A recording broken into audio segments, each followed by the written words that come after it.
I don't know if you guys heard the news lately. It's a lot of stuff that happens in the news, unfortunately. But what we're going to share with you guys is the news about the Small Business Administration increasing loans for I think it's EDIL, up to $500,000. And for those of you guys who don't know, that's basically a $500,000. So, Hank, question for you: Yes. what immediately comes to mind when you read a headline like this?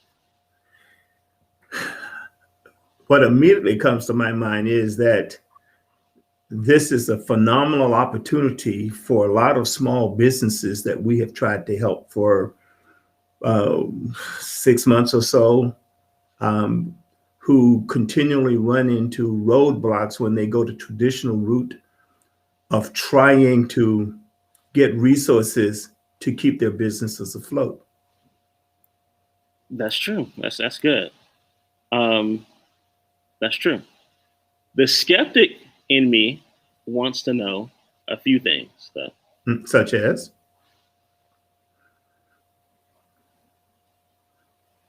If our government is looking to, or government entities are looking to increase the loan value, mm-hmm, with and if you guys read the article, they're gonna have this take place starting April 6th, right, right, 2 weeks. in 2 weeks. Mm-hmm. So if that's the case, immediately that comes to my mind is, so we're nowhere near where I thought we were as far as being over the pandemic. I would look at it a little bit differently. Um, I look at it from the perspective that for such a long period of time, there have been lids put on a lot of potential opportunities for businesses. And maybe some of the uncertainty also prevailed. However, if small businesses are truly the engine of economic prosperity, the PPP didn't necessarily benefit the small guy like the small guy thought it would, because I have a number of individual friends that were small business owners. And now, again, I don't know whether they are incorporated, they are LLCs, they are sole proprietor. I don't know the nomenclature, but I just know that they didn't qualify for one reason or another, Hmm. and they had to cut back tremendously. So, Leland, as I look at this, my mind goes to, if one of the criteria for dipping into these funds is that in the eyes of society, your business isn't legitimate unless it's an LLC or some type of um, dot dot dot business, a corporation, or what have you. They're still small business people. They're Yeah, still hiring folk. So how do they cap into these resources? That's what's running through my mind. that's true. I'm also wondering. That's a good question. How do they tap into the resources? Because when we talk about tapping into the resources, there's obviously going to be an application process, right? Hmm. And then I'm wondering, what are the requirements for that? But the question is it a new application process? Because I think the article goes on to say that people who had already received a loan under I guess it was either this program or the PPP program, will be contacted automatically. Well, what about all of those individuals that didn't qualify? Didn't qualify from the very beginning. You Absolutely. know, So now, so yeah, they're missing out twice, right? well, absolutely, before, to maybe get them back to broke. Okay, and and so I think as I was looking at this, so again, the Small Business Administration is handling it. The question will be, at the local level where you've got certain banking institutions that are working with SBA, will they play hardball because they don't like the potential candidate that comes through the door? Yeah. For a system. Or as they like to say, they don't like the risk factors, right? Yes. They don't want to carry too much risk. I get it. Or yes, that's what they say. I don't know. I find it odd. So man, it's funny. So last night I was talking to some of my line brothers, and we have this investment group. And one of my line brothers was like, "Hey, is now a good time to get into XYZ company? It's like a real estate based company." And he was saying that basically on all the stocks that he's looking at on his list, that only one of them, that the primary stock that's doing well are real estate based stocks, right? Mm-hmm. Mm-hmm. And I said, man, look, honestly, what I would precaution is getting. And he also asked about purchasing real estate like right now, and I said, honestly, I wouldn't suggest purchasing real estate right now. And I gave him the list of reasons, right? The moratorium, foreclosures, evictions, all being held, right? Mm-hmm. Those things are open up. Defaults open up. There's gonna be sheriff sales, right? Auctions, buying stuff at lower values, and killing the comps. But what's interesting is I told him, I said, look, it's gonna be hard to justify the United States or the CDC from a moral standpoint, to open up evictions and foreclosures if X amount of Americans have lost their jobs and those jobs have not come back. A lot of times, if we think about just the job cycle in general, mm-hmm. We normally have an uptick in jobs in the fourth quarter, primarily because of retail shopping, right, closer to Christmas. And then come quarter one of the following year, there's a decline in jobs because the Macy's of the world have cut their winter staff, right? Their holiday staff. Mm-hmm. Well, with the pandemic, so many of those are now almost extinct. So that part in the job cycle is gone. And here's what I'm getting at with the loans. You mentioned that small businesses are the backbone, right? Yes. And small businesses provide the most employment opportunities. I think this is the government's way in trying to spur more small businesses to hire more people to justify when the foreclosures take place. I need to clarify something that I said. Naively, I mentioned, or not being thoughtful, I said small businesses. I think the term small business is a misnomer because a lot of companies that got PPP qualified as a small business, but they were getting millions of dollars under the PPP program, where one, they didn't need it. I think it was either some NBA, NFL team or some Tom Brady.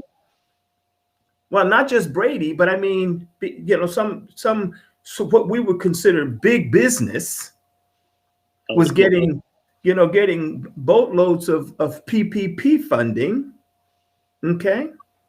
And the little guy who's got a barbershop or a beauty parlor who didn't go through the steps of getting an LLC or going through what they consider those legal loops, as a sole proprietor, may not, unless it's registered, may not qualify for anything. So I think there's some inconsistency or some misunderstanding of terms or terminologies that we use to, one, create a program, to sell a program, but the implementation of it gets a little bit fuzzy because the big guys were early to the trough, and then eventually they said, whoa, and they were cutting off applications to the program. So I'm hoping that, and I know this is looking for the most part at small businesses, and I think for Small Business Administration, it's a different criteria than when we talk societally about small businesses. That's true. Because if I may go back to something you were talking about your frat brother, and real estate. I did some research a couple weeks ago, and it was talking about the housing market forecast and how hot it will be. And they're looking at 2021, and it says that 21 or 22. We're talking 21. This fiscal year. Okay. It said existing home sales are up 9%. Newly built home sales are up 21%. Housing prices are up 8%. And mortgage rates are at a 30-year fix will be around 3%. And regardless of what they are now, they're looking at it staying somewhere in the 3% range through the end of the year. So with a low mortgage, you can get a $500,000 mortgage. You can get a $500,000 house and pay less than $1,500 just in mortgage. Now, I'm not talking about that's principal and interest. I'm not talking about insurance and taxes. I mean, that's Leland, that's crazy. I don't know whether you remember me saying that when I bought my first house back at 83, my mortgage rate was 13.25%. Right. I mean, and I'm going like 3% now. I'm going like, please, where do I sign? The issue with that is there's going to be a lot of people that are going to have debt service issues, though. Correct. It's just going to be, and I don't think people have done the arithmetic for that, but there's going to be a lot of issues with debt service. Period. Well, I think just because you can get in it doesn't mean that you can afford it or you should do it. Absolutely. Okay. And I think a lot of people don't really do the analysis, create a budget and look at and then create some set aside to say, okay, I can do this. This will be fine. I can do this. Because if you've got a job, you're doing it in one sense, looking back, trying to anticipate what's going to happen to your industry. That's true. And so that's the thing.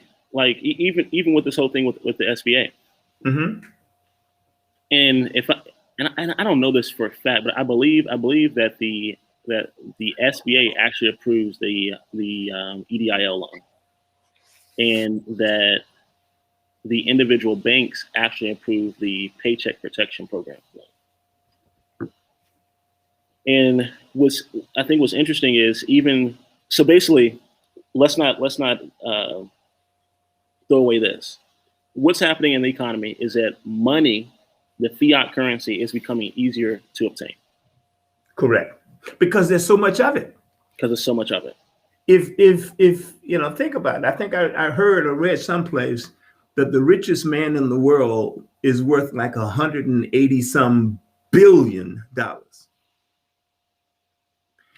Now, he doesn't have 180 some billion dollars sitting in somebody's bank. Correct.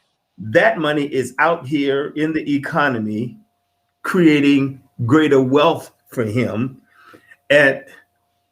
let's see, because he's got so much money, for the banks or someone to use his money, they're paying him 6, 7, 8, 10, 12%, or maybe higher. Maybe you put your money in the bank and you will get maybe 1/2 of 1%. Correct. So you're technically paying the bank to hold it, to hold my money. Yeah, for the most part. so when we look at the ebbs and flows of the economy, sometimes it's confusing, because what you think you know is one thing, but then you read something that goes counter to what it is that you thought you knew. Right. And what, like, a lot of times what's counter, or what would it seem counter at least, is Yeah, when well, yeah, you know, when they mention small businesses,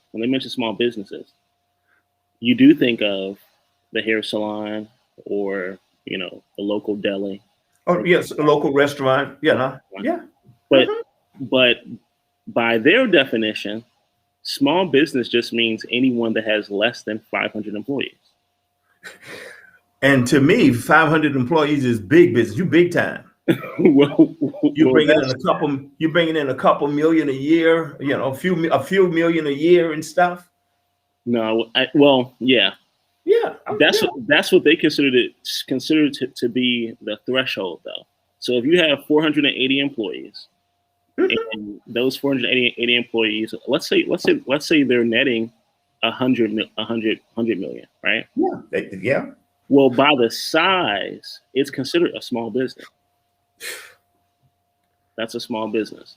And I so, know. Well, see, I correlate that to the terminology middle class. true. Yeah. Where does middle class, and then it's upper middle class, and I'm going like, okay, and then it's something entirely different, and then all of a sudden it gets to the point where there are so many zeros that it doesn't even make any sense. So I mean it. I, here's what I'm wrestling with, Marcus. I mean, Mark. See, Leland, I apologize. You're fine. It is, here we are, reasonably astute, having this discussion about small business or business in general, and the ebbs and flows, and we are sort of calling this our wheel well, our sweet spot. And we are researching and monitoring this almost daily, if not at least weekly. Hmm. What about the people that we know who are sitting on the sidelines waiting for someone to tell them something? Because if you're not doing research, you don't realize that as a small business owner, you may qualify for $500,000. You may not know that the federal government has set aside billions of dollars for SBA. You don't realize that you have multiple months to repay. You don't realize that it's a low interest rate. So if you were a physician in private practice, or an attorney in private practice, or you had a small repair shop for automobiles or something, if you don't know these programs exist, you won't know if somebody doesn't come and knock on your door and tell you that these exist. Correct. Yeah. Because you're not really going to see it in the local paper. You're not going to see it on the local TV station. You have to be deliberately researching and looking for opportunity Correct. or possibilities. Whereas if you're also that individual, that business owner, and you're working, you have your nose to the grindstone, right? Mm-hmm. You're probably not paying attention. Well, you can't, because you're chasing the dollar. You're juggling everyday circumstances, and you can't afford to hire talent, or you're too stingy to hire talent to allow yourself to grow. It's the same. If you're a restaurant, it's the same little recipe. I mean, menu you've had for the last 30 years. You haven't modernized anything or what have you. So you are a business, you're in business, but you're not really a business owner. Right. Yep. You know, and which is sad. But if you tell them that you're not really a business owner, you'd have to fight them. If I can be honest, Hank, and I know we're kind of going a little off the beaten trail, but if I can be honest, yes, sir. A lot of people that are in that category, they're the ones who didn't qualify. That's true. So then, what's the fix? And it's sad. It's really sad. So,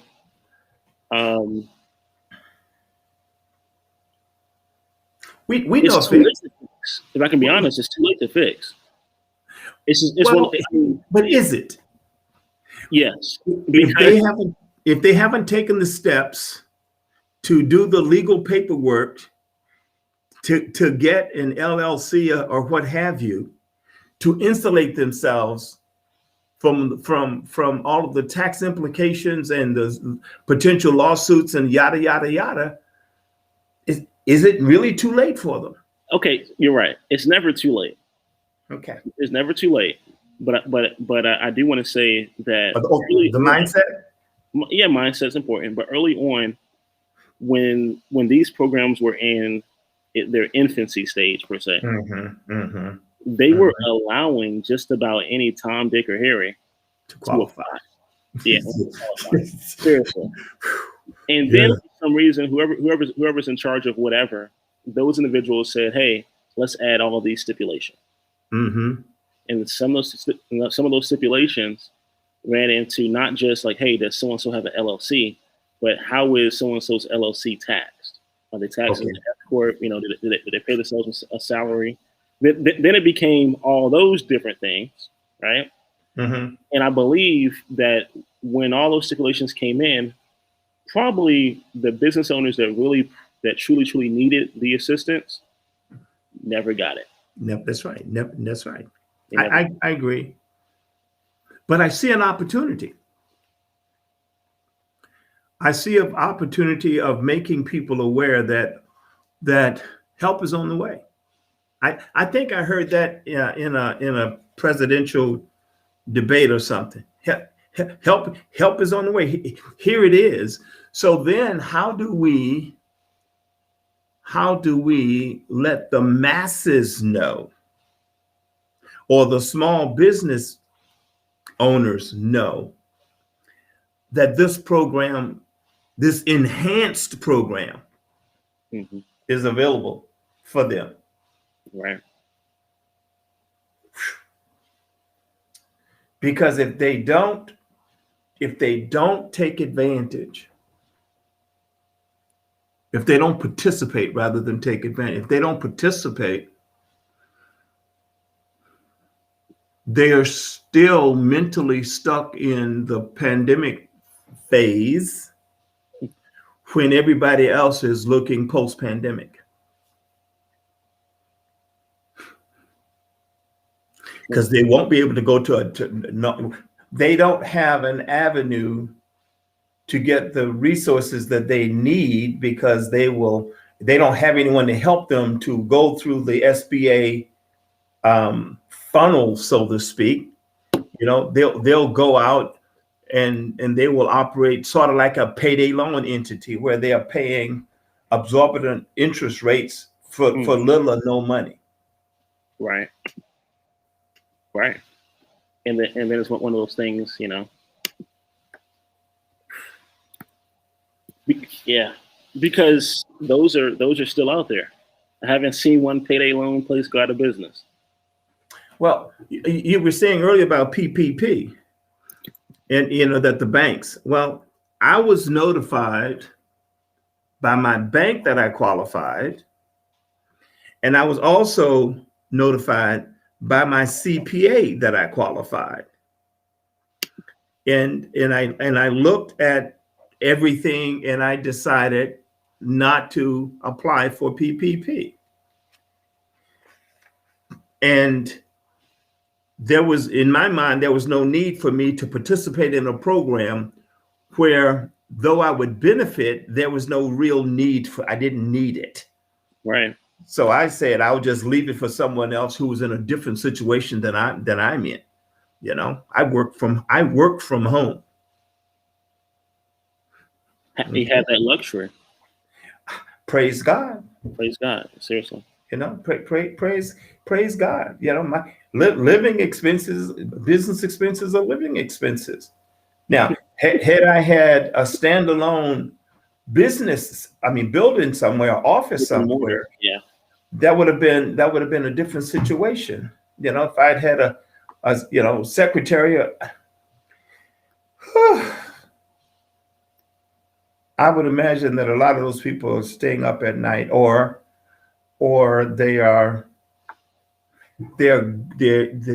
waited so late that now they'll take almost any deal that's put before them. It's sad, yeah. Or they will trust unscrupulous people without doing due diligence and get stuck with something. Now you're litigating, and when there's no real need to do that.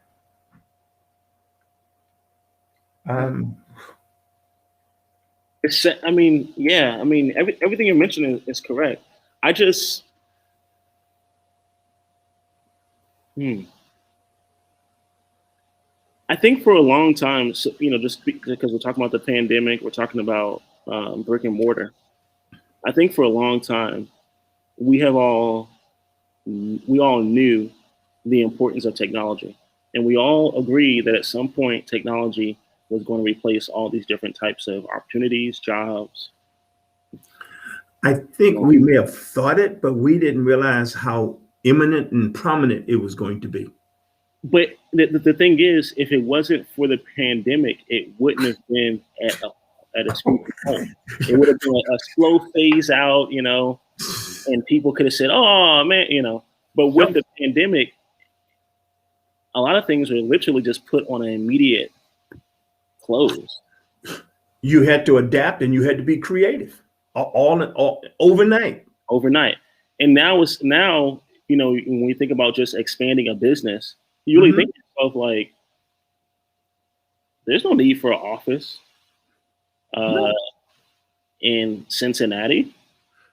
Why have an office in Cincinnati when you can just have the person who lives in Cincinnati hop on a webcam? I have a friend in Minneapolis, and his wife is a PhD pharmacist, works for one of the pharmaceutical companies. And because of the pandemic, the company realizes that they don't need to have large brick and mortar edifices, that they don't need as many people as they thought they needed. So the pandemic has caused people to be very resourceful and efficient and innovative, and to use technology to the max. Prior to the pandemic, I didn't know, I wasn't familiar with Zoom. And prior to today, I didn't know anything about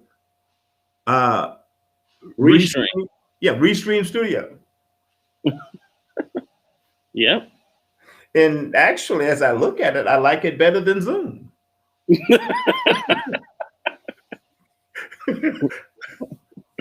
Well, you know, truth be told. Yeah. You know, but again, I think as a business owner, and you know, people, you know, small business and what have you, you have to have I said mindset earlier. You have to change your mindset to be innovative, resourceful. You have to become more of a risk taker. Yeah. To be flexible, try something. You don't have to stick with it because you made it. Let me back up. I think a lot of small business owners make a decision. They made a decision 5 years ago that this is how I'm going to run things. Okay, whatever that business plan is, that strategy, and haven't modified anything about their day-to-day operations. They're not, yeah, not being agile will kill you.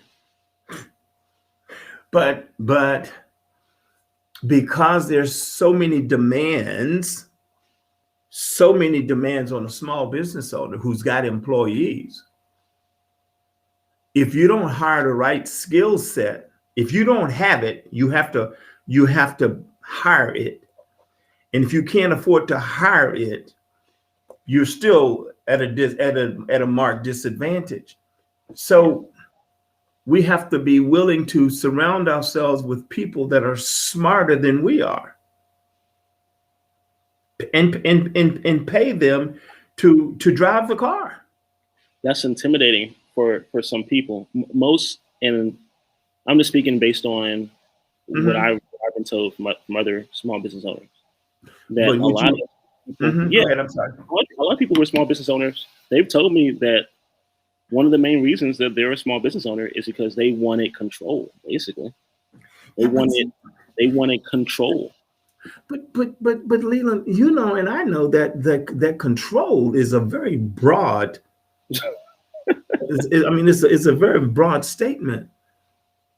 Again, it's if people are intimidated by your level of expertise, they won't make decisions that are necessary for the growth of the company, for fear that you will come in, learn how they do things, and become their competitor next week.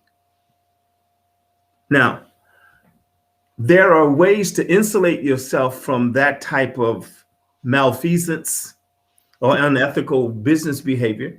Right. Okay. But they don't think about it, because many of them, they've got their cousins, their kids, their best friends, all of these people that they think they trust doing their bidding. But I learned a long time ago that when it comes to money, trust no one, not even your mother. Okay. I think it was, I forget whether it was Charlie Tremendous Jones or Maxwell, one of those learned guys. And he said, it's okay to put all your eggs in one basket, but if you do, watch the basket. So we have to be trustful in some things that we're doing. And I think if small businesses are made aware that there is a pot of money available for them to go to do some things, it takes less than a week to get your LLC. Right. It takes less than a week to get your business in order to participate in these programs that are available. It does. Okay. It doesn't have to be a crazy process. It really doesn't. And it's not that expensive. Now, there are things that you can do with an attorney, but they're going to, depending on the attorney, they'll charge you up from from $275 an hour to up. and they will charge you, for 6 hours of work that, it's takes 10 minutes. Yeah. But that's the game. I mean, that's the field we play on, because we don't know any better. Okay. Yeah.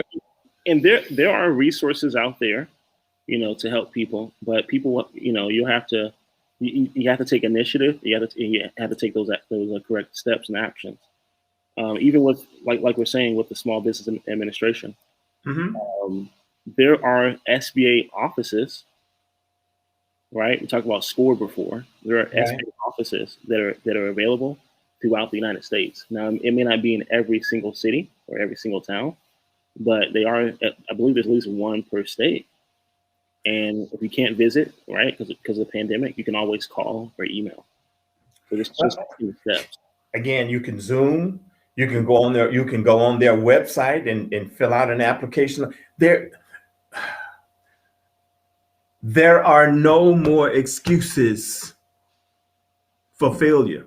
Not with technology. Those That's are done. absolutely correct. Yeah, those are Now, done. or well, Should be gone. Should be gone. I'm sorry. A little bit. Look, just this. I might know how to do certain things, but I don't understand technology. My 25-year-old has to help me to understand technology. So I'm sitting here going like, oh, I'm intimidated as all get up about technology. So so you just sort of kind of like throw it out there like, okay, fine, that's your, hey, you good at that. Okay, that's cool. I'm laughing at myself, sir. I apologize. You're fine. You're fine. But as we wrap up, we want to let everyone know that if you truly do need additional assistance via a loan, you can definitely reach out to the SBA. You can actually go to the SBA.gov, their exact website, to actually get started. If you need help from there, you can still go to your local SCORE agency, and I think the website is really just SCORE, SCORE.org. You can reach out to a small business administrator advisor, right? And for some reason, if someone is having trouble doing something like setting up an LLC or putting together maybe, or you don't know how to do an EIN number or all that stuff, you can go to the website that we have at the very bottom. That will help you walk you through it.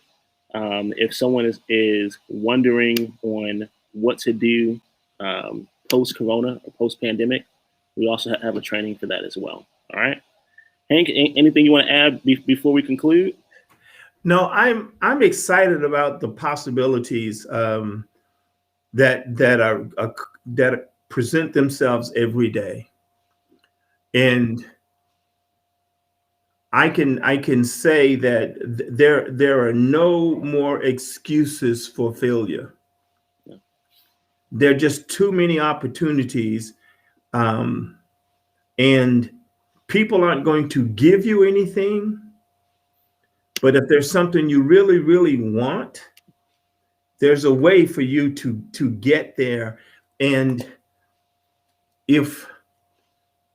I'll say this, Leland,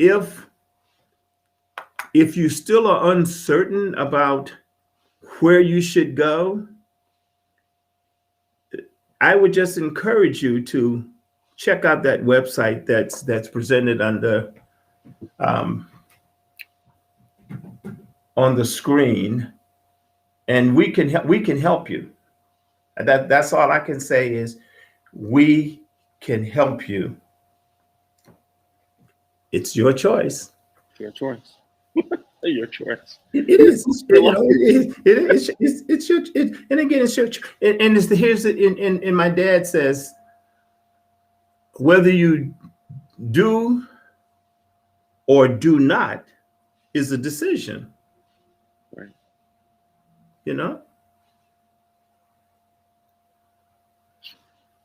Thank you all for your time. We hope you all having a great day, and we'll talk to you guys soon. I had fun.